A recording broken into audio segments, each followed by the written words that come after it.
చూపవమ్మా.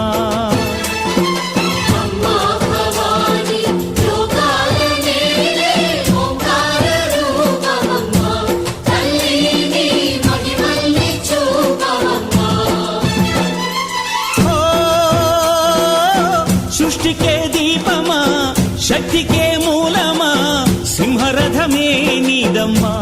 అమ్మ దుర్గమ్మ భక్తులను దీవించుమా.